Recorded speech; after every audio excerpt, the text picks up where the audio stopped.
Hola, buenas tardes y bienvenidos una vez más a este nuevo ciclo, segundo ciclo de conferencias de estudios globales de Asia Oriental que hacemos con el Máster Oficial de Estudios Globales de Asia Oriental de la UAB y con el Grupo de Investigaciones Gregal. Y estamos encantados de empezarlo hoy con una conferencia sobre Japón y el imaginario japonés a través de los videojuegos de rol, fantasías digitales y misiones virtuales. Con temáticas nuevas en estas 4 conferencias. Yo creo que nos pretendemos acercarnos más a la juventud, que en definitiva la juventud es el futuro, y con temáticas tan novedosas y tan interesantes y del futuro como esta. Hace poco escuchaba que los videojuegos dentro de la industria cultural mueven más dinero que el cine y la música. O sea que yo creo que y el caso de Japón es paradigmático. Así que por nuestra parte, encantados una vez más de celebrar este ciclo y sin más doy la palabra a Blai Warner para que introduzca el máster, introduzca la conferencia y por supuesto al ponente de hoy. O sea que cuando quieras, Blai, un placer tenerte en Casa Asia como siempre. Muchísimas gracias, Rafa. Muchas gracias a todos y todas. Es un placer enorme volver a estar con vosotros en Casa Asia y ofrecer este segundo ciclo de conferencias de estudios globales de Asia Oriental que tenemos el placer y el honor de organizar junto a Casa Asia desde el Máster de Estudios Globales de Asia Oriental de la Universitat Autónoma de Barcelona y con el apoyo del Grupo de Investigación Gregal. Permitirme que dedique estos primeros minutos de la jornada de hoy, en la cual Tomás Grau, profesor de nuestro máster, nos impartirá una conferencia sobre el videojuego y el imaginario en torno al videojuego para que pueda explicaros un poco cómo planteamos nuestro máster. El máster de Estudios Globales de Asia Oriental que empezamos a hacer hace ya 2 cursos académicos, estamos en el segundo curso académico y estamos muy contentos de cómo está funcionando y de cómo estamos construyendo conocimiento sobre Asia Oriental desde una perspectiva global, una perspectiva que, como ahora os explicaré, aúna la perspectiva de los estudios regionales, el conocimiento intensivo de una zona determinada del planeta, como es Asia Oriental, junto con los estudios globales. Permitirme que comparta pantalla con vosotros para que veáis rápidamente la página web de nuestro máster. Aquí disponéis de toda la información de cómo se organiza el máster y realmente cómo funcionamos en cuanto a los contenidos, los módulos, el número de créditos. Antes de nada, simplemente apuntar la importancia de hacer este máster en una universidad como la nuestra. La Universidad Autónoma de Barcelona lleva más de 30 años dedicada a los estudios de Asia Oriental. En la década de los 80 empezamos con la enseñanza de las lenguas japonesa y china, a la que poco después añadimos la enseñanza del coreano. En la década de los 90 empezamos, y a principios de los 2000, con los grupos de investigación, los primeros proyectos de investigación competitivos y finalmente en el curso académico 2009-2010 ofrecimos por primera vez en España el grado en estudios de Asia Oriental. Un grado, como sabéis, 4 años, que sirve para formar futuros especialistas en Asia Oriental. Después de 10 años de ofrecer este grado, consideramos que ya somos una universidad y unos grupos de investigación suficientemente maduros, con masa crítica suficiente como para poder ofrecer un máster de estas características, el máster en Estudios Globales de Asia Oriental. ¿Cómo se define nuestro máster? Bien, como sabéis todos y todas, Asia Oriental es una de las regiones más dinámicas del planeta, tanto por el volumen económico, como por las corrientes financieras y económicas que disemina, como por la movilidad de sus gentes, como por supuesto por la influencia cultural de sus industrias culturales y creativas. Asia Oriental es, por tanto, un polo, un nodo de interacciones culturales, políticas, económicas, un jugador político de peso en el escenario global. Es en este sentido que nos interesa ver el papel de Asia Oriental fuera de Asia Oriental, una Asia Oriental desbordada, más allá de los límites regionales de China, Japón, Corea, para ver cómo Asia Oriental se establece en distintas interacciones por el mundo y se hace presente en nuestra realidad más inmediata. Pensemos, por ejemplo, en las inversiones chinas en África o en los proyectos de desarrollo y cooperación de Corea del Sur en Latinoamérica, por supuesto también las inversiones chinas en Latinoamérica, o en el boom de las industrias culturales japonesas, chinas, desde el manga y el anime hasta las series de televisión que se están abriendo cada vez más, públicos cada vez más generalistas en plataformas como plataformas de video on demand o como plataformas como Netflix, Amazon Prime. Bien, todos tenemos en la cabeza el juego del calamar y otros éxitos que han eclosionado hace relativamente pocos meses. Bien, nuestro máster va de esto. Nuestro máster va de la presencia de Asia Oriental fuera de Asia Oriental. Básicamente de la extensión de Asia Oriental en el mundo. Y para hacerlo contamos con un equipo de profesionales sólido, con experiencia en el grado de estudios de Asia Oriental y también con profesores que vienen de otras universidades para impartir docencia en nuestro campus, en nuestra universidad. Nuestro plan de estudios lo podéis consultar aquí. Se trata de un máster de 1 año, 60 créditos, y un máster que se imparte 50% en inglés, 50% en castellano, en el que dividimos los contenidos por áreas, por módulos, como un módulo de productos culturales, discursos representacionales e identidades transnacionales, lo que significa la diáspora, el movimiento, no solamente de objetos, de bienes, de producciones, de imágenes y discursos, de informaciones, sino también de personas, y todo lo que significa eso en la reconfiguración de las influencias culturales del planeta. Un segundo módulo de geopolítica, economía y medio ambiente, en el que vemos cómo la incorporación de Asia Oriental plenamente a la globalización, como un jugador de peso, tiene también unas características que obligan a redefinir la geopolítica de la región y la geopolítica global y, por supuesto, la economía y todas las implicaciones de esto en el medio ambiente. Tenemos también un módulo de política y sociedad en Asia Oriental, donde nos centramos más en las interacciones internas de cada sociedad, en este caso de China, de Japón, de Corea, y distintos módulos optativos donde nos centramos en contenidos que tienen que ver con la presencia de Asia Oriental en nuestro entorno, desde el turismo hasta el territorio, hasta los sistemas de comunicación. Finalmente, tenemos los módulos de estudios de caso, donde desarrollamos los contenidos teóricos que durante los 2 semestres del curso estamos trabajando en distintas clases, y el módulo de trabajo fin de máster, donde podemos realizar esta primera investigación, que culmine el máster que esperamos que hayáis hecho con nosotros, que vayáis a hacer con nosotros, con un tema determinado a partir de los contenidos que hemos ido trabajando entre todos en clase. Bien, como os digo, se trata de un máster de 1 año, disponéis aquí de toda la información general, 60 créditos, y la forma de inscribirse también la tenéis aquí presente. Podéis ir a admisión y simplemente los requisitos de admisión los encontraréis aquí, y veréis también el calendario de preinscripciones. Tenemos, de hecho, abierta la preinscripción, un primer periodo de preinscripción hasta el 27 de mayo, y después abriremos otro segundo periodo de preinscripción hasta el 22 de julio. Si tenéis cualquier duda o consulta, por favor, poneros en contacto conmigo, nosotros mismos, a través de nuestra página web, y estaré encantado de resolveros vuestras consultas.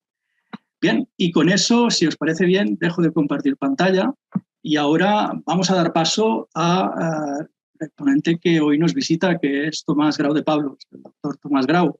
De hecho, en este ciclo que organizamos, el segundo ciclo de Estudios Globales de Asia Oriental, nos centraremos en el trabajo de 4 profesores y profesoras de nuestro máster.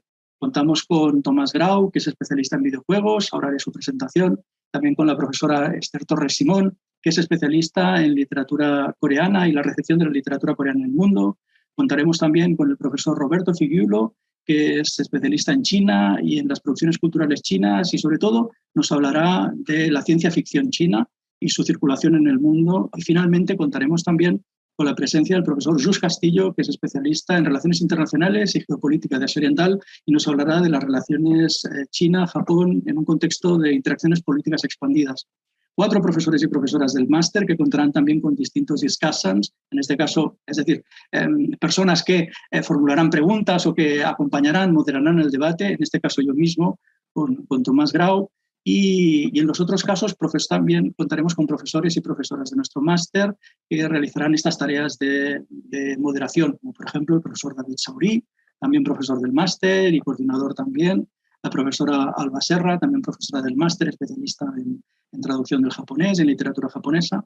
Bien, estamos muy ilusionados con este ciclo y no quiero tomar más tiempo sin presentar ya a nuestro ponente, a Tomás Grau de Pablos, que es doctor en traducción y estudios interculturales por la Universitat Autónoma de Barcelona, la Universidad Autónoma de Barcelona, y profesor de nuestro máster en Estudios Globales de Asia Oriental, así como también de nuestro grado en Estudios de Asia Oriental.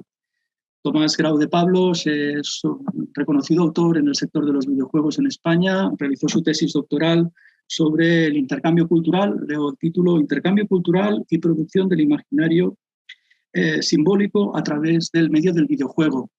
es su principal línea de investigación y, de hecho, la conferencia que hoy nos impartirá, se relaciona estrechamente con esta línea de investigación. Sus áreas de investigación y de interés incluyen las relaciones interculturales entre la industria del ocio electrónico japonesa y el mercado americano y europeo, así como las ideas y los valores que se conciben y transmiten a través de estas relaciones. Ha publicado numerosos artículos en revistas académicas como Mecademia y capítulos de libro, y a la vez también combina esto con una actividad febril prácticamente, si me permites, Tomás, de difusión en las redes sociales y en páginas web y en revistas especializadas como Start Videojuego, Presura, ¿cómo es, Tomás? ¿Nivel qué? Nivel oculto. ¿Nivel qué, perdona? Nivel oculto. Nivel oculto, correcto. Nivel oculto y Indieorama.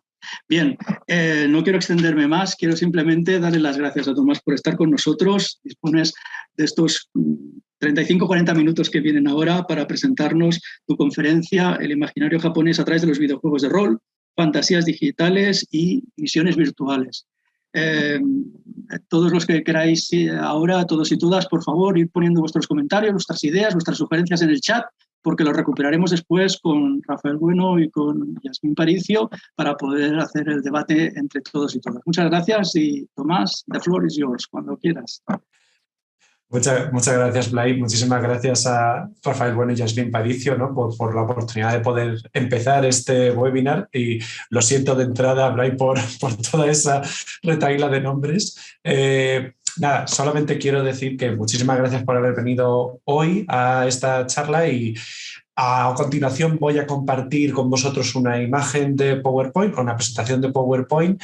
Sé que es un poco estereotipo, ¿no? A estas alturas presentar un PowerPoint para una charla, pero como comprenderéis, esto es un tema bastante amplio y lo que pretendo un poco, a tenor de lo que ya os ha comentado Blay en la presentación, pretendo realizar un esbozo o una introducción de corte entre histórico y descriptivo de las características fundamentales del imaginario cultural y social también japonés a través de un medio muy específico, que es el del videojuego. Y no solamente el videojuego en general, sino además un género en concreto, que es lo que ponía en el título, ¿no? El género de juego de rol, que, bueno, como veréis, parece poca cosa hasta que uno empieza a expandirse, ¿no? Y parece que ya no acaba. Pero esencialmente lo que quiero decir a tenor de lo que ya has estado hablando, de entrada, lo siento, muchísimas gracias por venir, pero de verdad siento muchísimo la longitud de la presentación. Espero que os valga la pena, porque ya veréis que vamos a tener muchas imágenes que discutir y lo que espero un poco al final de esto es que aportéis también vuestra perspectiva sobre algunas cosas que voy a compartir ahora, porque cuando yo hablo de cultura japonesa o cuando cualquier persona, ¿no?, en la calle puede sugeriros la idea de qué es la cultura japonesa para ti, ¿no?, qué es lo que es el imaginario de la cultura japonesa, es muy probable, o al menos en mi experiencia era probable hasta hace poco, que la imagen resultante fuera como un batiburrillo un poco incoherente de todas estas figuras, ¿no?, que veis aquí. Para algunos, ¿no?, según la edad, o para otros según el colectivo, según el grupo, según el lugar, pues puede que estas fueran las imágenes un poco incoherentes, un poco inconexas, que pueden representar a priori lo que significa cultura japonesa. Claro que esto es solo una pequeña muestra y si nos quisiéramos ir quizá a una representación, no quiero decir material, pero sí quizá más geográfica, podríamos hablar de esta imagen, ¿no? La idea de una calle solitaria, bueno, relativamente poblada, en medio de la noche, con luces de neón que se entrecruzan con edificios de cierta edad. Si, por ejemplo, estamos en una ciudad un poquitín más grande, a lo mejor podemos pensar en edificios ultramodernos.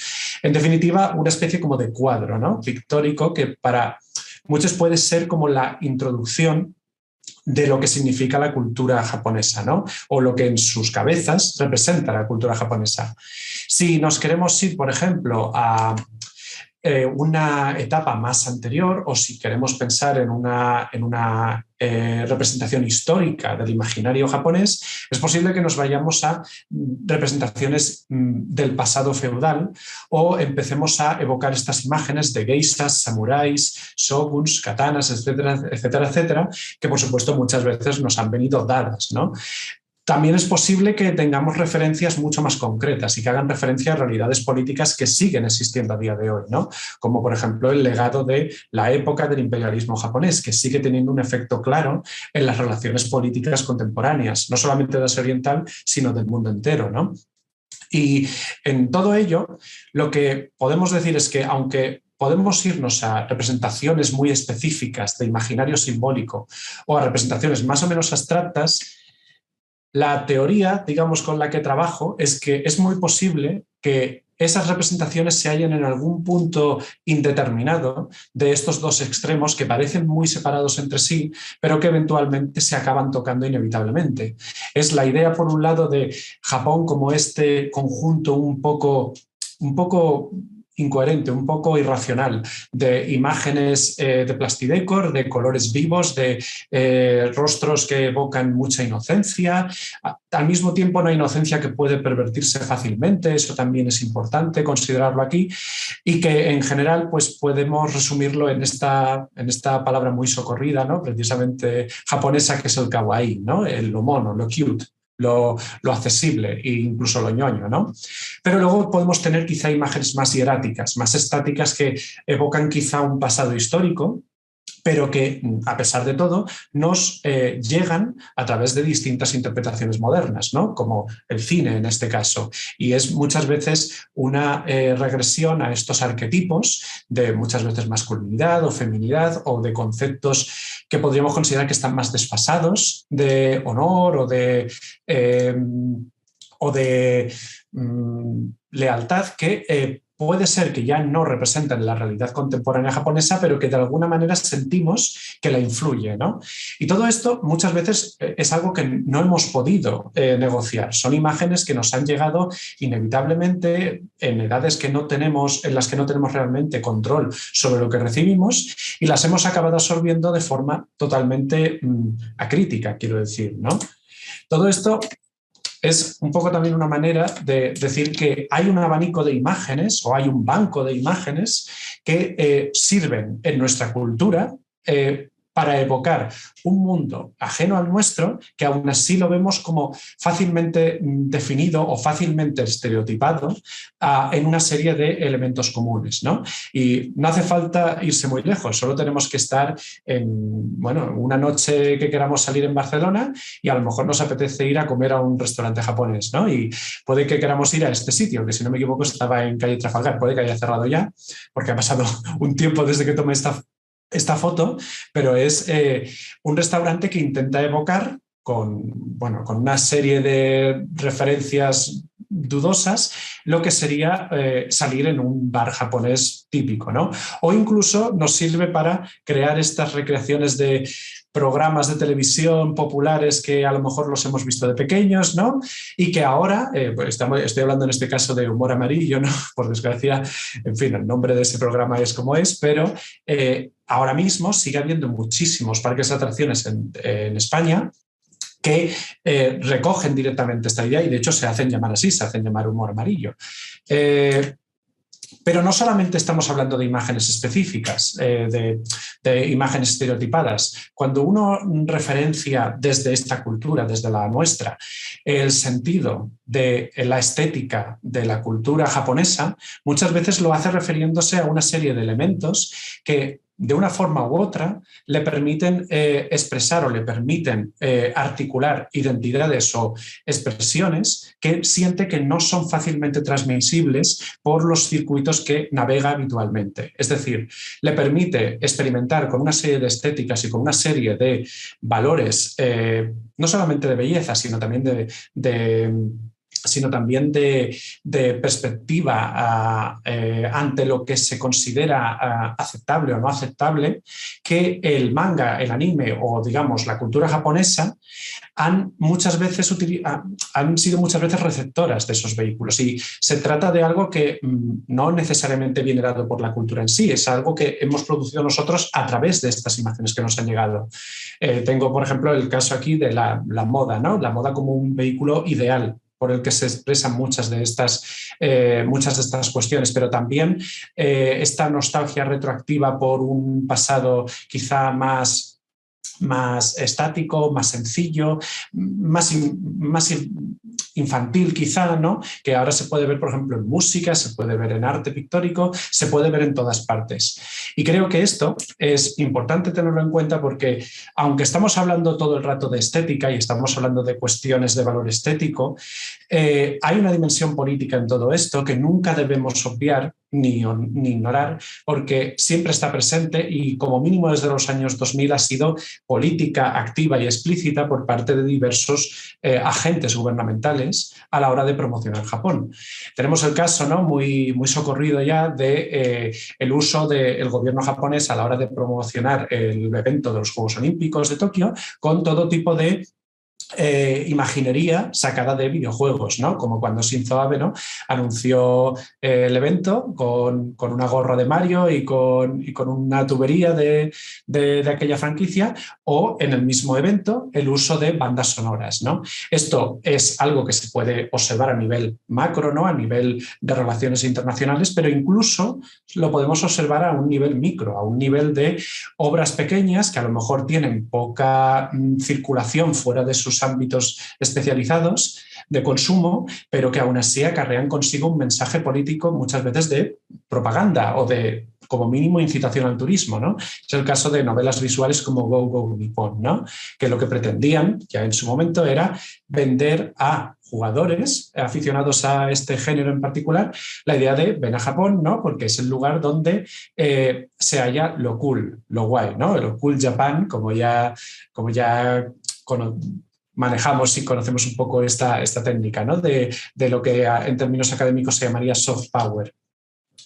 Pero todo esto, toda esta dimensión política y toda esta dimensión estética son posibles de estudiar a partir de la cultura popular japonesa y a partir de las imágenes que recibimos de la cultura popular japonesa, porque todo ese conjunto tan abigarrado y tan aparentemente incoherente de elementos y de símbolos han adquirido una transculturalidad, y aquí esta es una de las tres palabras clave que utilizo aquí con bibliografía añadida, ¿no?, por si os interesa consultarla, que lo que pretenden es estudiar cómo determinados elementos de la cultura popular japonesa, de aquí a una parte, han llegado a adquirir este carácter tan internacionalizado, uno podría decir tan universal, que llega un momento que, aunque se siguen asociando con un contexto local, muchas veces han adquirido una denominación global, es decir, se han desbordado. Y aquí, a tenor de lo que ya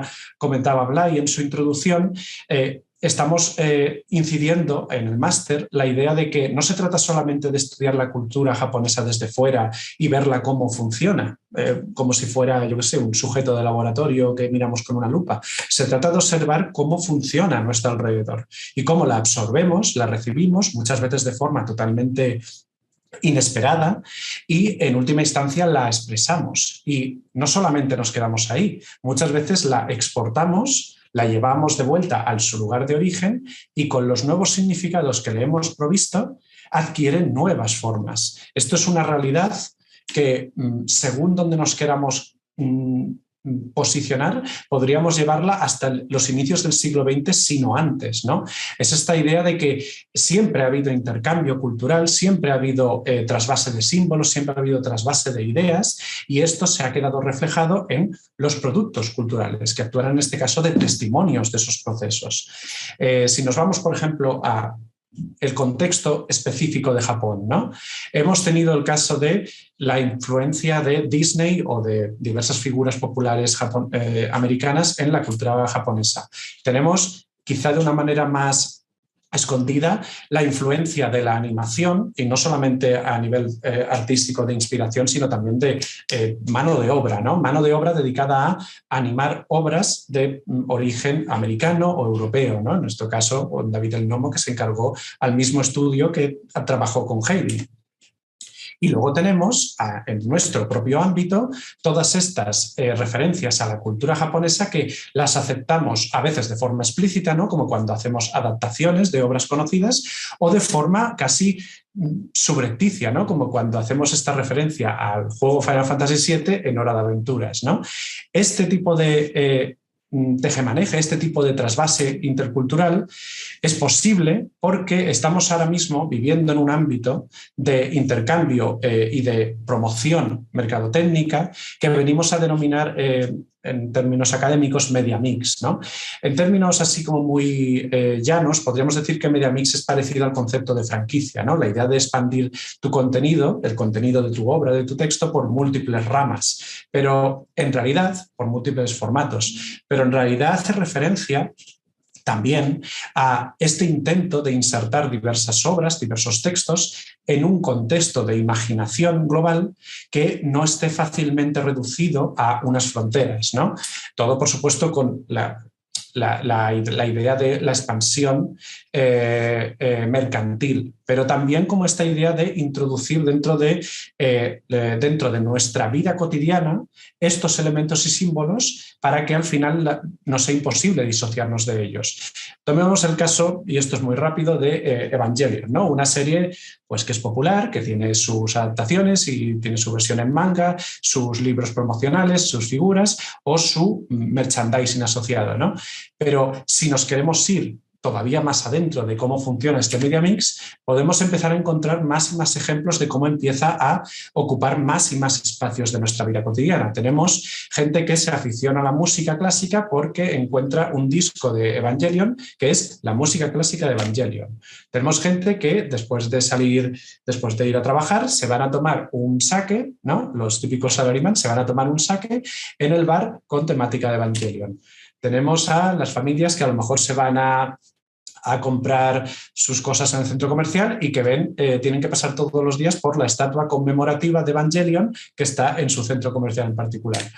O tenemos la gente que se tiene que subir al tren bala y se sube en el tren tematizado en torno a Evangelion. Es decir, es este intento de hacer que una obra o un texto adquiera tal nivel de intertextualidad, es decir, tal nivel de penetración cultural, que en un momento determinado ya nos resulta imposible imaginarnos esa cultura sin el texto. Y esto, por supuesto, esto nos puede decir dos cosas. Por un lado, que la persona que está detrás del marketing de esto tiene que estar muy ocupada, pero además de eso, también nos sirve desde una posición académica a darnos cuenta de una cosa. Y es que toda esta cultura, todo este análisis que podemos hacer de los productos culturales no es solamente para que nos sirvan de muestreo estático, de, bueno, así es como hacen estas cosas en Japón o así es como estas imágenes se transmiten en Japón. También sirve para asomarnos a las propias incoherencias y a las propias contradicciones que existen dentro de estos procesos culturales, para poder luego reflexionar sobre cómo nosotros los recibimos y los volvemos a enviar. En este proceso de, como diría Mia Consalvo, entender los productos no solo por su contexto local, sino por su contexto global. Y es esta antropología de la imaginación, como la denomina Patrick Albright, la que a mí me interesa especialmente compartir ahora con vosotros a través del espacio de los videojuegos. Así que seguramente estáis pensando, bueno, ¿dónde están los videojuegos, no? Vamos a empezar, ¿no? Y vamos a volver a utilizar el socorrido recurso de la imagen incoherente, ¿no? Cuando uno piensa en juegos de rol japoneses, según el nivel de conocimiento o digamos de afición que pueda tener, a lo mejor puede venirle a la cabeza algo de lo que yo presento aquí, que es una pequeñísima muestra, ¿no? Pero es muy posible que lo primero que le venga a la cabeza sea esta denominación, ¿no? JRPG, la idea de Japanese Role Playing Game. Es esta idea de que los juegos de rol son un fenómeno dentro de la cultura lúdica que podríamos estudiarla, ¿no? Este tipo de afición que consiste en encarnar a otra persona y muchas veces embarcarte en una aventura, que normalmente está determinada por reglas muy estrictas y que se puede jugar tanto en formato libro como en formato teatro. Puede ser una performance, lo que se llama live action roleplay, o puede ser, que es el caso que nos ocupa, un programa de ordenador que intenta representar en clave de algoritmo o en clave de rutina, en clave de código más bien, todas estas distintas facetas que normalmente se harían con libro o con performance, ¿no? Es algo que en Japón se hizo factible como opción de entretenimiento desde los años 70, porque desde muy pronto la industria electrónica japonesa experimentó un boom considerable que le permitió desarrollar un mercado local de consumo de ocio electrónico que, bueno, originalmente tenía una faceta principalmente laboral. La idea era vender estos productos, estas primitivas computadoras, ¿no? Los primeros ordenadores, como herramientas de trabajo, pero muy poco tiempo después se convirtieron también en lugares donde poder construir tus pequeños juegos, ¿no? Y no solamente eso, a través de la exploración de las posibilidades comerciales que tenía esto, se empezaron a surgir un montón de nombres que hoy en día asociamos íntimamente, no solamente con el videojuego japonés, sino con el videojuego en general, ¿no? Muchas de estas empresas son vanguardia, por no decir punta de lanza de lo que mucha gente piensa cuando piensa el videojuego, ¿no? ¿Cuánta gente piensa, por ejemplo, en Mario o en The Legend of Zelda o en Animal Crossing? Pues eso viene de una de las compañías que estoy mostrando aquí. Si pensamos en algo quizá más abstracto todavía, como consolas, pues nos vamos todavía a más casos. Es la existencia de esta industria cultural que está firmemente asociada con la electrónica de consumo, pero que tiene su propia denominación y su propia idiosincrasia, la que permite que exista desde los años 70 una potente cultura de, no quiero decir investigación, pero sí de inquietud artística, ¿no? De querer explorar distintas facetas de la cultura popular japonesa en clave videojuego, ¿no? Y cuando decimos en clave videojuego, normalmente no nos referimos solamente a esto, ¿no? Vamos a recrear un juego de mesa al ordenador y a ver cómo lo hace el ordenador. También consiste en ver cómo el ordenador es capaz de crear experiencias o de crear sensaciones, no solamente de tipo estético, ¿no? O sea, la estética de los procesos, que dirían filósofos del juego, ¿no? La estética del jugar, sino también la posibilidad de crear entornos narrativos, entornos culturales y sociales que son muchas veces complementarios a la cultura popular. Y como ejemplos clave de esto, me quiero ir a unas pinceladas muy básicas de lo que podríamos encontrar en esta época, ¿no? Finales de los 70, principios de los 80. Tenemos desde las más evidentes, como podría ser adaptación de deportes varios, ¿no? En formato ordenador, en formato, en este caso, cabina, arcade. Tenemos exploración de ciencia ficción, exploración de mundos posibles que pueden suceder, que es un género en sí mismo especulativo que en clave de videojuego al principio adquiere formas bastante sencillas, ¿no? De lo que nosotros conocemos como matamarcianos, ¿no? O la exploración también de mundos fantásticos, la exploración de mundos de un pasado que se entiende que nunca existió, pero que representa un estado anterior al nuestro, ¿no? Y aquí pues estoy todo el rato concatenando estas imágenes de el videojuego con las de otros aspectos de la cultura popular de Japón. Aquí tenéis, por ejemplo, Horus, el príncipe del sol, que es la primera película dirigida, al menos con que se acredite, de Hayao Miyazaki, y que tiene muchos de estos elementos que luego el estudio detrás de Legend of Zelda, que es la figura de la derecha, admitiría que utilizó de inspiración, ¿no? O sea que hay una relación muy intrínseca entre distintos aspectos de la cultura popular que empujan a esta situación de, no ya media mix, sino de ecosistema mediático, ¿no? Y esto es lo que permite, en muy poco tiempo, toda una cultura de juegos independientes, algunos con una clara visión comercial, ¿no? De vamos a intentar venderlos lo mejor posible a un público cada vez más amplio, pero también juegos dirigidos a un público especializado de por sí, que lo que quiere es ver representadas ciertas ideas o ciertos géneros que a lo mejor no son tan fáciles de encontrar en el ámbito normativizado, ¿no?, de la cultura de entonces. El caso concreto que yo trato aquí, ¿no?, el de los juegos de rol, se hace eco muy pronto con 3 vías fundamentales en los años 80. Tenéis el caso de la exploración de la fantasía, ¿no?, que sigue siendo recurrente a día de hoy, que además nosotros la podemos ver también muy representada por las evidentes influencias que tiene toda esta corriente de Dragones y Mazmorras, ¿no?, que es como el juego matriz del que salen muchas de estas ideas. Pero, como ya he dicho, esto no se queda solamente en nos inspiramos en crear un juego y ya está. También esto luego tiene un efecto claro de rebote con el resto de la cultura popular, como tiene, por ejemplo, el caso de Record of Lodoss War, ¿no?, que fue una historia, una aventura clásica, prototípica de fantasía, contada en las páginas de una revista de aficionados al videojuego. Y la popularidad que tuvo esa historia le permitió convertirse posteriormente en un anime de gran éxito. Es decir, que aquí había una relación intrínseca, ¿no? Y luego también tenemos la exploración de la fantasía hacia el futuro, la ciencia ficción, ¿no?, la idea de mundos por descubrir o estados que encontrar en un futuro lejano de cómo llegará a ser el ser humano. De nuevo, aquí hay una clara inspiración de juegos de rol de la época, pero también, de nuevo, aquí influyen un montón de corrientes simultáneas. Tenemos, por ejemplo, la corriente del cyberpunk, ¿no?, que en Japón tiene un fuerte efecto de llamada en los años 80 y que acaba permeando muchísima de la cultura popular que surgirá en los años posteriores. Si nos queremos ir, por ejemplo, a un caso un poquitín más local, que no hace referencia tampoco a tradiciones externas, tanto como sí podrían haberlo hecho la fantasía o la ciencia ficción, puedo poneros este ejemplo, que es el de lo que nosotros ahora llamaríamos fantasía urbana o terror urbano, quizá. Este género que en Japón en los años 80 tuvo mucha popularidad y que a día de hoy todavía goza de cierto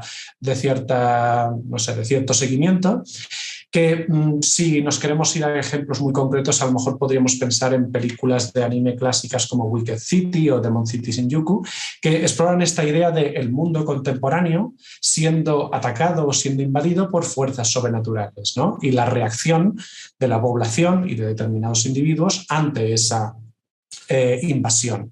Este interés de explorar lo sobrenatural y ver cómo se mezcla con lo cotidiano tiene un representante muy claro en la saga de videojuegos Megami Tensei, ¿no?, ahora conocida como Shin Megami Tensei, que empieza en esta época y que de hecho es una adaptación de una novela popular del momento. Aquí nos llega como Digital Devil Story, ¿no? Pero no solamente estamos hablando de literatura, estamos hablando fundamentalmente aquí de literatura de género, porque es una literatura dirigida a un público mayoritariamente juvenil. También estamos hablando aquí de puntos de partida para muchos artistas y para muchas claves estéticas que luego van a influir el resto de la cultura de Japón. Tenemos el caso que el mismo Yoshitaka Amano, como ya conoceréis quizá por su relación con otros aspectos de la cultura japonesa, la relación que este autor tiene con la franquicia Final Fantasy, ¿no? Su exploración de mundos fantásticos que aún así tienen mucho de ciencia ficción, de sobrenatural, de lo que ahora llamaríamos steampunk, ¿no?, pero que en su momento no tenía tampoco una acepción determinada, reflejan un interés por utilizar los videojuegos como vehículo para explorar estas ideas y permitir que los jugadores las puedan explorar siguiendo las claves estéticas del videojuego, las claves de la exploración, las claves de negociar con estos imaginarios en tiempo real. Y toda esta diversidad alcanza un fuerte momento de eclosión y de diversificación en los años 90 con la salida de este pequeño nicho de sus referencias de género, ¿no?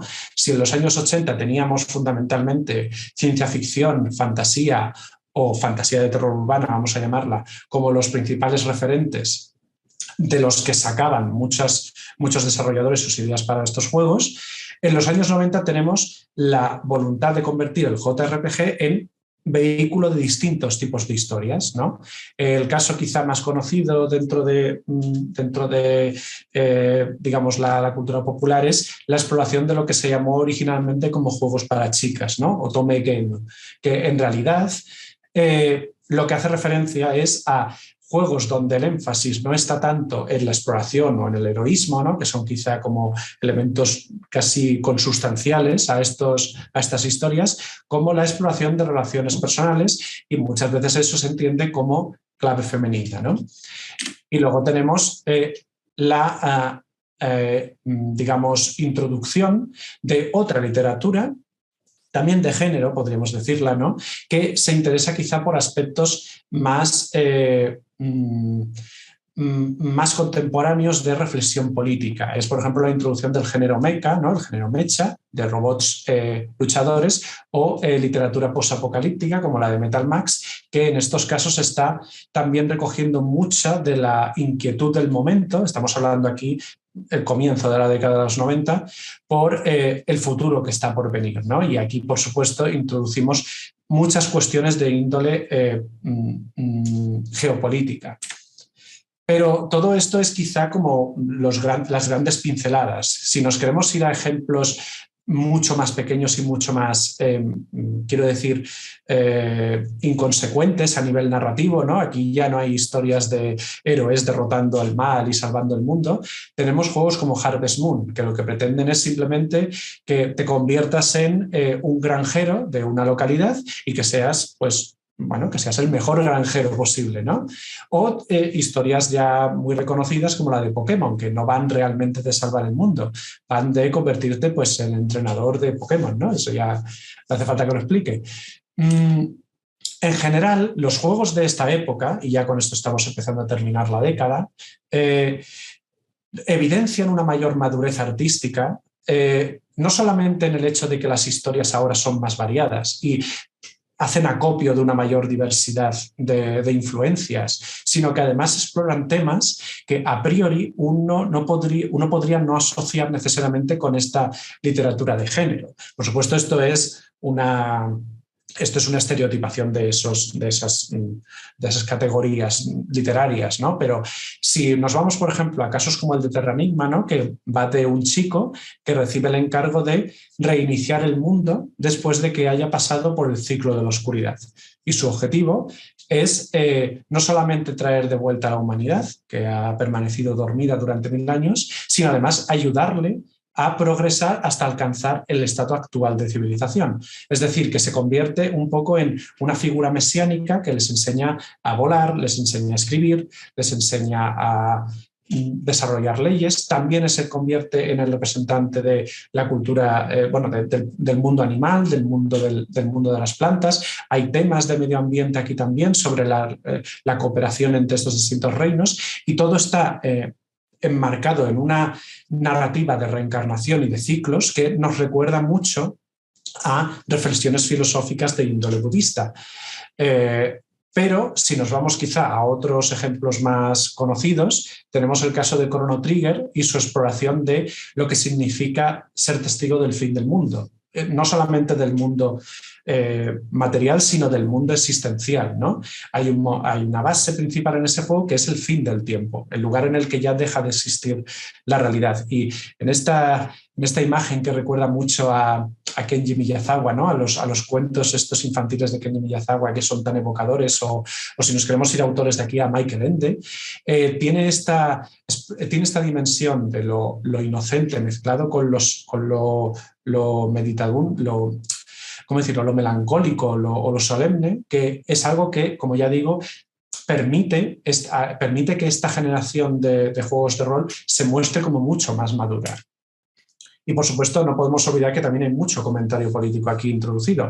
Muchas veces no es el punto principal de la obra, pero otras veces está bastante presente, hasta el punto de que la experiencia de estos juegos viene determinada por su mensaje político, como el caso del mensaje claramente pro-ecologista de Final Fantasy VII, o los comentarios más o menos callados que hay en juegos como Parasite Eve a la xenofobia de la cultura estadounidense, ¿no? Pero si quiero quedarme con algo concreto antes de ya saltar a la última década y con eso acabar, es que en esta época tenemos una eclosión de la madurez de este género que incluso dentro de sus propios lugares comunes, ¿no? Incluso dentro de la fantasía, incluso dentro de la ciencia ficción, incluso dentro del terror urbano, tenemos una voluntad por explorar ideas y explorar conceptos que en última instancia llevan a que para cuando para cuando estamos en el nuevo milenio, podemos llegar a un momento en el que, por un lado, tenemos obras de altos vuelos, ¿no? Lo que uno podría considerar un blockbuster, ¿no? En términos de videojuego, productos de muchísimo coste detrás, ¿no? Que han llevado años de creación y que incluso dentro de su complejidad temática o su presentación, ¿no? De lo elaborado de su presentación, siguen teniendo este carácter aún ochentero, podríamos decir, de historias de salvar el mundo, ¿no? De querer ser los héroes de la historia. Y esto puede ser en clave de ciencia ficción, en clave de fantasía o en clave lo que sea que es Kingdom Hearts, ¿no? Pero también tenemos toda esta corriente de explorar ámbitos que a priori no podrían entrar en el imaginario de lo que es un juego de rol, pero que ahora precisamente son más receptivos que nunca. Y es esta voluntad de explorar no solamente las estéticas del momento, ¿no? The Wall Ends With You, que representa mucho de las no solamente de la cultura, de la moda de Shibuya en Japón en los años 2000, sino también todas las tensiones sociales que había dentro de ella. Por supuesto, debajo de una historia de heroísmo, porque el heroísmo tiene que estar ahí, ¿no? O, por ejemplo, en los juegos de Persona, con mayor o menor acierto, historias sobre aislamiento social o desconexiones entre personas dentro de la sociedad posmoderna. Por supuesto, también seguimos teniendo obras nicho, ¿no? Obras que muchas veces están enfocadas a un público muy especializado y que se siguen transmitiendo a través de esta estética de lo moe, ¿no? de lo kawaii, que muchas veces, como ya habíamos sugerido antes, hacen referencia a circuitos subculturales de los que muchas veces ni siquiera podemos ser testigos porque no somos partícipes de ello, ¿no? Pero otras veces tenemos obras que están dispuestas a explorar aspectos de la existencia o de la condición humana, como lo pueden ser los sueños en este caso, que realmente tienen un carácter universal. Y aún así, pese a todo, siguen haciendo referencia a un contexto muy localizado. El ejemplo perfecto que me viene aquí es el de la imagen de la derecha, ¿no? La secuela, digamos, no oficial al juego de la izquierda, que se llama Yumenik, ¿no? Diario de sueños. Esta segunda entrega, la particularidad que tuvo es que, tú como jugador puedes explorar el mundo de los sueños y puedes, digamos, ver cómo funciona, no hay realmente un objetivo heroico de salvar el mundo, solamente tienes que explorar esos mundos y ver cómo son. Esta segunda parte tiene el añadido específico de que las personas que colaboran, que participan en el juego, tienen la opción al final de introducir su propio sueño dentro de él. Y eso le permite al juego crecer constantemente, se convierte en este proceso colectivo, en esta obra comunitaria que al final tiene un contexto muy localizado porque esto es una cosa específica de los foros japoneses, pero que el resto de la humanidad puede explorar también. Y ya por terminar, nos podemos quedar en los años 2010, ¿no? En la última década, y decir que estas tendencias siguen estando ahí, ¿no? Seguimos teniendo exploraciones filosóficas en obras de alto presupuesto, seguimos teniendo exploraciones de temática política, como en Valkyria Chronicles, que está aquí abajo, o seguimos teniendo esta exploración de lo fantástico y lo nostálgico o lo melancólico en obras quizá de un corte más nicho. Pero esto no es algo específico del contexto japonés, es algo que se ha desbordado, es algo que ha llegado al resto del mundo y es algo que ha permitido a distintos artistas, a distintos desarrolladores, utilizar como lienzo para sus propias historias, para sus propias experiencias. Estos tres juegos que comparto aquí ahora no son de origen japonés, pero si a un aficionado al JRPG le preguntaras estos juegos qué son, seguramente te diga que son JRPGs. ¿Significa eso que son de origen japonés? Bueno, no técnicamente, pero lo que sí que demuestran es que esta aparentemente contradictoria realidad de que lo local se mezcla con lo global y eso nos permite estudiarnos a nosotros mismos a través de lo que sabemos de aquella cultura, adquiere una materialidad específica. Y con eso un poco es como quiero terminar, ¿no? Para decir que incluso aunque el estudio de la cultura popular japonesa puede parecer como este trabajo un poco abigarrado de venga, voy a recoger aquí distintas imágenes y distintas obras y voy a empaquetarlas todas en un solo conjunto y voy a decir que esto representa esta inquietud o esto representa esta ideología o esto representa esta estética.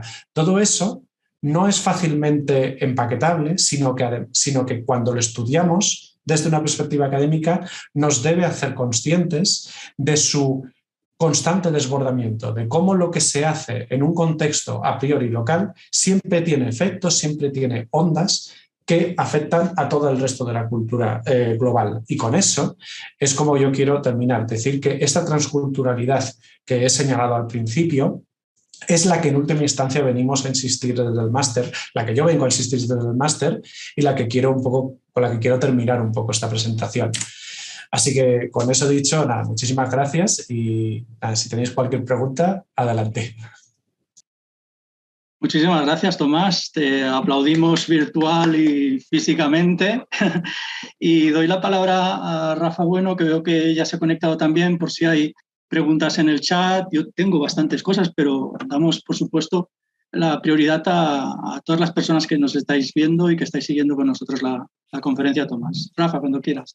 Bueno, pues si quieres, Blay, puedes empezar dando las gracias a Tomás por esta visión tan sintética, porque en tan poco tiempo explicar un fenómeno tan complejo pues es difícil y complicado, así que muchísimas gracias.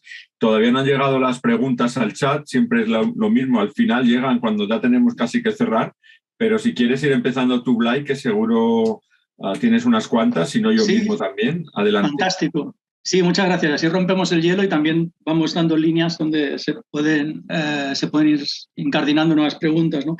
Bueno, muchas gracias, Tomás. Me ha encantado, me ha gustado muchísimo. Conozco tu investigación, por supuesto, pero nunca tenemos tiempo para poder escucharnos así mutuamente, así que ha sido un placer.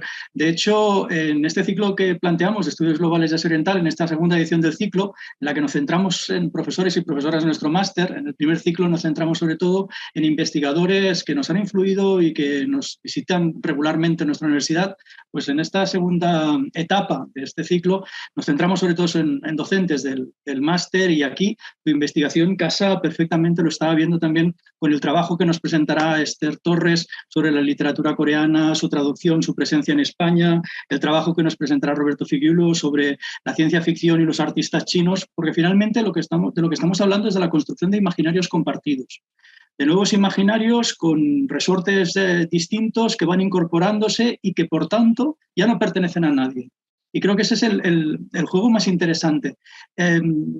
Todo se relaciona siempre, ¿no? Pero pensando en imaginarios propios, pensaba, por ejemplo, en la obra de Pilvi Takala. Pilvi Takala es una artista visual finlandesa y tiene una pieza, de hecho, no tiene nada que ver con Japón, pero ya veréis cómo funciona perfectamente también para ver este proceso. Tiene una pieza muy buena de performance en la que ella trabaja sobre todo con el método de la candid camera, de la cámara oculta, y sorprender a la gente. Bien, pues Pilvi Takala se va a la puerta de uno de los parques de Disney y allí se disfraza de Snow White, de Blancanieves, con la iconografía de Disney. Y entonces la gente está en la cola, y la gente, claro, todavía no está dentro del parque, pero la gente en la cola se empieza a hacer fotografías con ella, le pide autógrafos y eso despierta la inquietud de los vigilantes de seguridad del parque. Y entonces se le acercan a ella y dicen, oiga, es que usted no puede vestirse de Blancanieves. No puede, pero ¿por qué no puedo? Si, de hecho, todo se basa en eso, ¿no? En que pueda vestirme de esto, en The Dreams Come True, que es el eslogan, ¿no?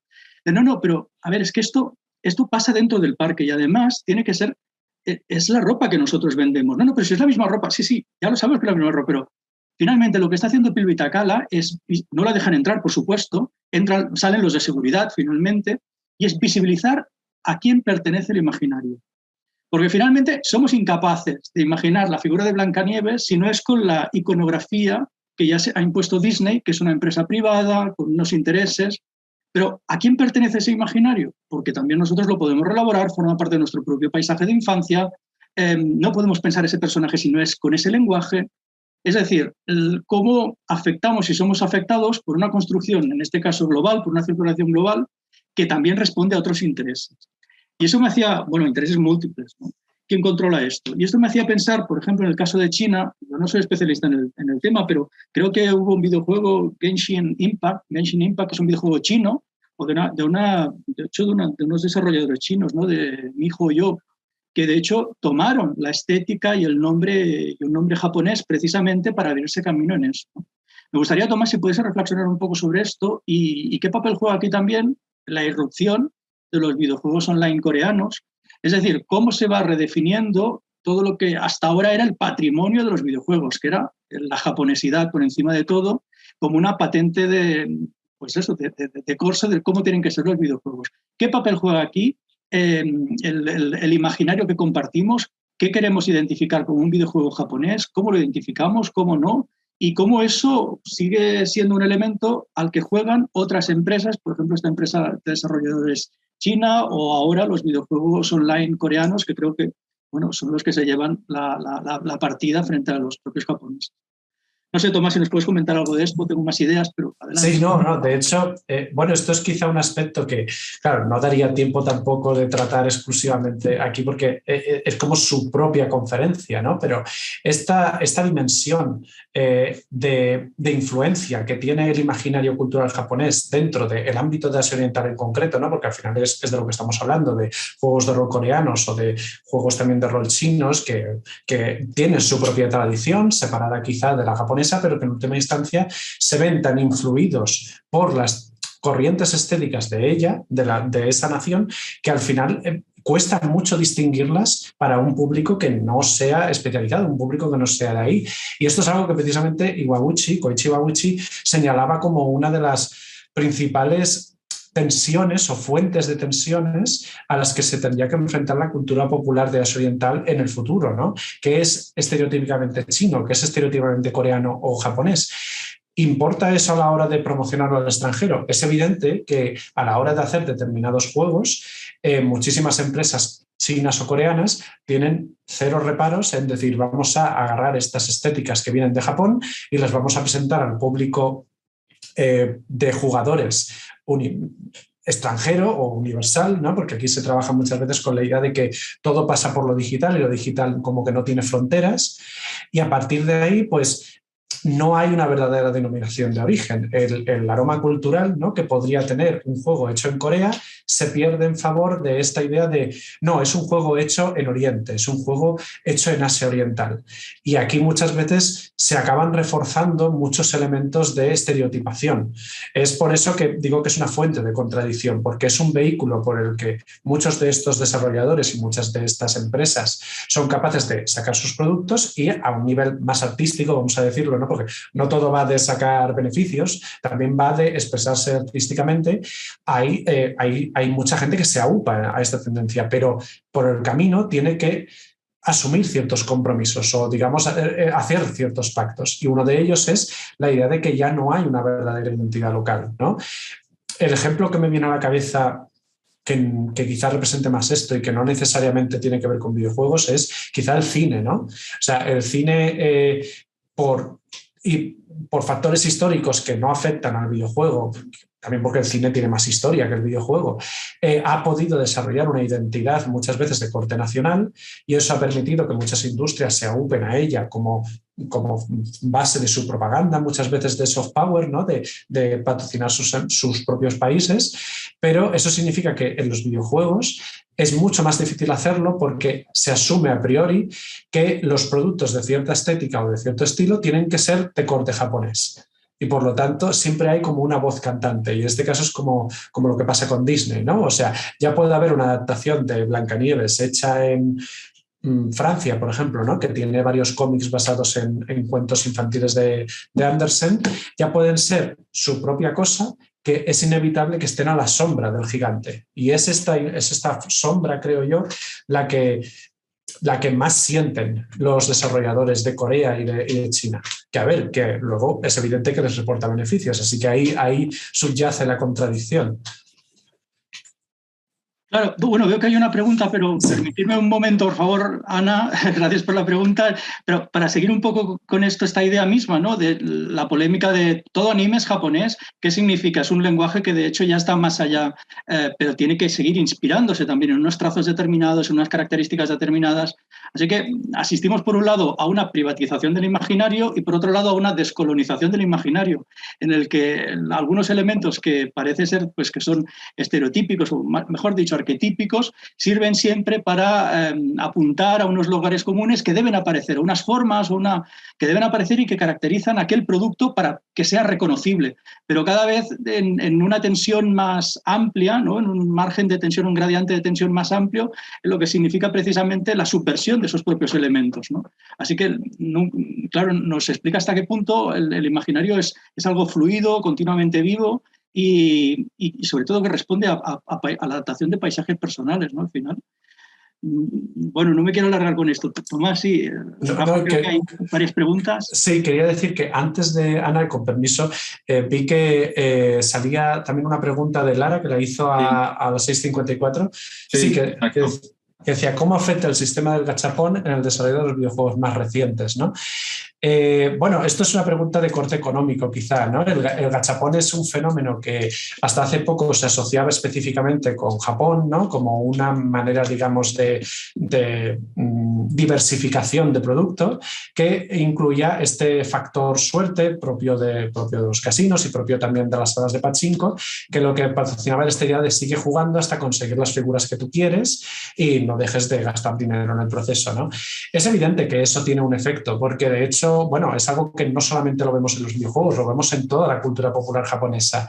Muchísimas obras de animación, de muchísimos cómics, muchísimas series de televisión tienen su versión gachapón, que muchas veces están empujadas por las propias empresas que generan esos contenidos. El caso concreto de los videojuegos tenéis Konami, ¿no? Que está metida en hacer videojuegos y en hacer gachapón de esos videojuegos. Y para lo que sirve realmente es para convertir una faceta de la cultura japonesa que muchas veces tiene unas fuertes complicaciones de corte legal, ¿no? Que es la cultura del juego y cómo se gestiona eso. Eso básicamente se convierte en una vía por la que muchos de estos videojuegos acaban siendo un poco partícipes, no quiero decir involuntarios, porque son las propias empresas las que lo empujan. Entonces, eso es una realidad que no se puede disociar y en muchos aspectos va a afectar a la percepción que muchos consumidores y muchas personas que se dedican a absorber estas obras va a afectar a su percepción de ellas. Y en muchos casos yo diría que afecta a un nivel económico claro, ¿no? Que esto luego tenga un efecto a nivel artístico no es debatible, pero sí es evidente que una cosa que se ha apreciado en los últimos años es que muchos de estos juegos que utilizan técnicas de ludificación, ¿no?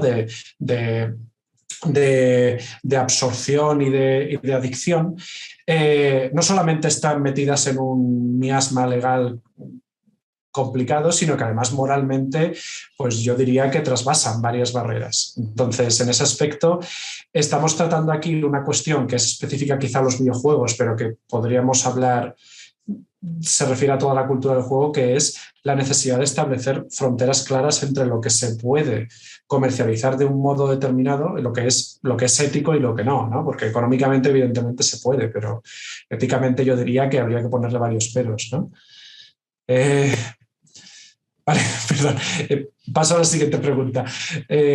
Si no me equivoco, era la de Ana Alonso, que decía: muchas gracias por la conferencia. ¿Cómo creen que nuevas tendencias como el blockchain podrán transformar este género en Japón?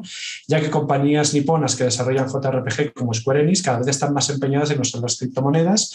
No veo cómo podría implementarse algo así en el género.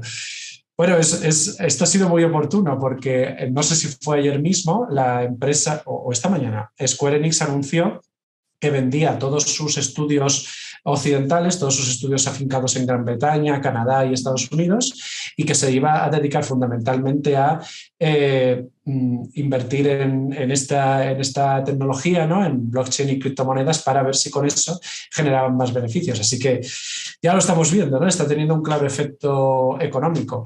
Artístico, pues no sabría decirte. Como esto sigue siendo una moda y que además parece que está en sus últimos coletazos, no sé si será algo que tenga realmente un efecto a largo plazo. Económicamente ya estamos viendo el efecto que está teniendo, está provocando muchísimas pérdidas, pero bueno, en fin, no quiero aquí actuar de gurú, ¿no? Económico, porque no controlo, pero sí que te diré que hasta ahora en el mundo de los videojuegos el efecto más claro que esto ha tenido ha sido un efecto de huida, ha sido un efecto huida. Habría que ver si algún día eso se invierte, que espero que no. ¿Qué más? No sé. Bueno, ¿voy siguiendo yo o...? Sí, de hecho, no sé, Rafa, si tienes alguna pregunta por aquí. También nos hablaba Ana, también mencionaba este ejemplo, ¿no? De Genshin Impact, del videojuego chino. No sé si nos quieres comentar algo y enlazándolo un poco también con la irrupción de los videojuegos online coreanos. No sí. sé. Bueno, precisamente Genshin Impact, y hablando también del gachapón, ¿no? Para intentar enlazar las preguntas, un fenómeno muy interesante que rodea ese juego y que no es único a él, pero que ha sido especialmente llamativo en su caso, es el attachment, ¿no? La conexión emocional que existe muchas veces entre las personas jugadoras y estas figuras del juego concreto, que muchas veces la manifiestan a través de sus decisiones comerciales, ¿no? De sus decisiones de consumo.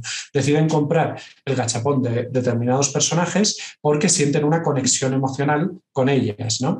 Y esa conexión emocional es algo que se explota muy activamente en el ámbito puramente económico, en el más cínico, podríamos decir, pero que también hace referencia a algo que yo creo que, bueno, dejé un poco por encima, que es esta apreciación de estos personajes como vehículos sobre los que expresar no solamente estéticas y valores determinados, sino incluso identidades. Y creo que Genshin Impact en ese aspecto ha sido un caso muy evidente de cómo determinadas claves de diseño y determinadas claves de comportamiento narrativas sirven para que distintas personas digan, tengo una conexión emocional con esta persona y a través de, con esta figura virtual, y a través de la facilidad que da el medio de los videojuegos para establecer relaciones con esa figura de corporalización, pues pueden sentirse representados. Y creo que eso es algo que se merece explorar. Sería interesante ver eso, cómo influye también en el gachapón y en cómo eso a lo mejor puede fomentarlo. A ver, en cuanto a los juegos que se enriquecen... no, perdón, creo que... Había una pregunta de Sara. Sí, Sara nos comenta esto, ¿no? En cuanto a los juegos que se enriquecen con los sueños de los jugadores, ¿tener algún tipo de remuneración por los aportes? Un poco hablando al hilo precisamente de lo que estábamos comentando, ¿no? Sí, creo que, a ver, hay una dimensión aquí que es la de la realidad que vivimos ahora, ¿no? La realidad capitalista, que lo que pretende realmente es muchas veces mercantilizar determinados procesos, ¿no? De determinadas ideas o valores o a factores que quizá no tienen una fácil definición, ni académica ni práctica, pero que en el ámbito mercadotécnico se pueden convertir en una serie como de bullet points, ¿no? El caso concreto, ¿no? De enriquecerse con los sueños de los jugadores. Bueno, la pregunta es como un poco amplia, ¿no? Porque si nos referimos solamente a juegos que exploran aspectos, digamos, de la condición humana, ¿no? Obras de arte, digámoslo así como entre comillas, ¿no? Que no tienen a priori un interés económico, pero bueno, en fin, eso no lo puedo afirmar yo categóricamente. Todo lo que se distribuye por un mercado inevitablemente tiene un interés económico detrás. Lo que sí que es cierto es que el interés económico no necesariamente tiene por qué afectar al interés artístico. Sería interesante ver cómo las dos corrientes pueden muchas veces colaborar entre sí, y es el caso, en mi opinión, del JRPG, de cuando un género específico que a lo mejor en una época determinada estaba circunscrito a unas narrativas y a unos tipos de historias, por la popularidad que adquiere, se le permite expandirse y se le permite abarcar cada vez más ideas, cada vez más conceptos, cada vez más expresiones, ¿no? En otros aspectos, pues quizá tendríamos el gachapón como como una versión quizá más cínica de eso, ¿no? De nuevo, estoy todo el rato encadenando las preguntas, ¿no? Pero es esta idea de que al final la idea es mercantilizar eso y muchas veces eso puede ir contra el deseo de lo que se está expresando. Aquí quizá estamos hablando de filosofía del arte, no sé si sería apropiado desarrollarla mucho ahora mismo, pero bueno, yo lo invito. No, pero realmente, claro, ¿qué vemos, no? Los videojuegos, sabíamos que sin lugar a dudas los videojuegos eran un escenario para las políticas de representación. Hemos descubierto también que es un escenario, es un sitio, es un lugar donde se escenifican relaciones internacionales también, relaciones de poder, geopolítica, donde hay intereses que reflejan la realidad política y además, por supuesto, también económica, ¿no? Claro, vemos también que traspasa, según lo que nos cuentas también, ¿no? Estos ejemplos de ludificación, vemos que traspasan más allá del propio videojuego. Si pensamos en la academia, por ejemplo, la aplicación de todas las estrategias de ludificación del juego en el aprendizaje, de las respuestas, de los quiz, de cómo hacer pues, más interactiva incluso pues una lección o una clase magistral. Todo eso tiene necesariamente una correspondencia, ¿no? en la construcción de este imaginario compartido, ¿no? No sé, creo que realmente lo comentaban ahora nuestras interlocutoras también, ¿no? Ana creo que lo decía y Sara también, ¿no? Claro, cómo es imposible sustraerse en el mundo del capitalismo 5G a dejar de producir valor. Lo que pasa es que ese valor no lo recibimos, pero cuando damos un like, cuando estamos visitando algo, se produce valor. Y ese valor económico es traducible para alguien, ¿no? Y esto nos llevaría, tú hablabas, Tomás, del tema filosófico, ¿no? Pues hasta hablar de la renta básica, es que se genera este valor y por tanto tendría que haber una compensación, ¿no? Creo que los videojuegos precisamente nos pueden llevar, y tal como tú lo planteas, ¿no? A través del imaginario, que es algo compartido y que es algo que de hecho vamos generando y de un modo plástico continuamente, creo que nos pueden ayudar precisamente a reflexionar o a explorar este cambio, que es un cambio de paradigma que se está produciendo en lo económico, en lo político y en lo social en nuestra sociedad, ¿no? Creo que hay otra pregunta. El valor de la comunidad, correcto. Sí, y creo que hay una mano levantada de Teresa, creo, ¿no? Sí, puede escribir por el chat. Sí, precisamente, no, lo que decía también, esta frase, ¿no? El valor de comunidad, yo creo que es una de las fundamentales, porque al final del día, los videojuegos, al igual que el cine, al igual que la literatura, al igual que, yo diría, el arte en su conjunto, tiene, por supuesto, una forma específica, se expresa con un lenguaje determinado y, por supuesto, es interesante estudiarlo. O sea, si no, no estaría hablando de videojuegos ahora mismo, ¿no? Pero el efecto que ese lenguaje y que esa expresión tiene en las comunidades que lo reciben es, al final, el legado de esa expresión, de ese lenguaje. Y del mismo modo que no podemos entender el siglo XX sin la influencia del cine o de la televisión o de la literatura o de la música, es imposible entender nuestro siglo contemporáneo sin la influencia del videojuego. Y no se trata solamente de, bueno, es que sacaron Ready Player One y eso va de videojuegos. No va solamente de eso, va de cómo claves y estéticas específicas del medio videolúdico, ¿no? Del medio de los videojuegos, acaban permeando el resto. Y lo idóneo, además de esto, lo idóneo de señalar este factor es que también es algo que experimentamos con la cultura japonesa, con la cultura china y con la cultura coreana. Experimentamos un constante trasvase de sus claves lingüísticas, de sus claves dialectales incluso, ¿no? Porque en realidad ellos también manejan cine, manejan las mismas cosas que nosotros, pero con su dialecto. Y cómo experimentamos ese trasvase es como luego creamos comunidad. Y creo que eso es lo que al final tiene un legado. Más allá de si el producto ha vendido más o menos, que evidentemente también tiene una importancia en determinar lo que vendrá después. Pero los dos están de la mano. Muy bien, Tomás. Yo creo que nos acercamos ya al final de la sesión. Permitirme simplemente que comente que precisamente esta es la idea, ¿no? de cómo estamos desarrollando desde hace 2 años, desde que implementamos el máster. Sabéis que lo comentaba un poco en mi introducción también, ¿no? Los estudios de Asia Oriental, académicamente fundados seguramente en los años 50 en los campus de las universidades estadounidenses, parten de la idea de los estudios de área, los estudios regionales, es decir, la comprensión del planeta en distintas áreas culturales, Europa del Este, el Magreb, Asia Oriental, distintas áreas culturales que producen un conocimiento y en las que hay que tener un conocimiento intensivo. Pero la realidad de hoy en día ya no es la realidad de los años 50. El muro de Berlín ya hace mucho que cayó y de hecho Asia Oriental está entre nosotros. Rafa nos lo puede contar mejor, ¿no? Casa Asia es eso mismo, ¿no? Asia Oriental, la presencia de las comunidades asiáticas de migrantes asiáticos en España, el interés de nuestros vecinos por la lengua japonesa, coreana, por las producciones culturales está presente en todas partes, o las inversiones o la compra de deuda soberana, por ejemplo. Así que Asia Oriental es una realidad presente en el día a día y es esta idea a la que nosotros intentamos trabajar, desarrollar con los estudios globales de Asia Oriental. Una Asia Oriental que va más allá de los estudios regionales, porque es una Asia Oriental fuera de Asia Oriental, desbordada en la presencia de las influencias económicas, políticas, culturales de Asia Oriental en nuestro contexto más inmediato. Pues no sé, Rafa, si tenemos alguna cosa más y ya estamos al cuarto, que es... Sí, yo pues nada, daros las gracias a Tomás, a Blay, a Esther, que también está conectada y será la siguiente ponente el día 19 a las 6 para hablar de literatura coreana. Y muy bien, Blay, veo que estás ahí muy al kit enseguida para poner la información.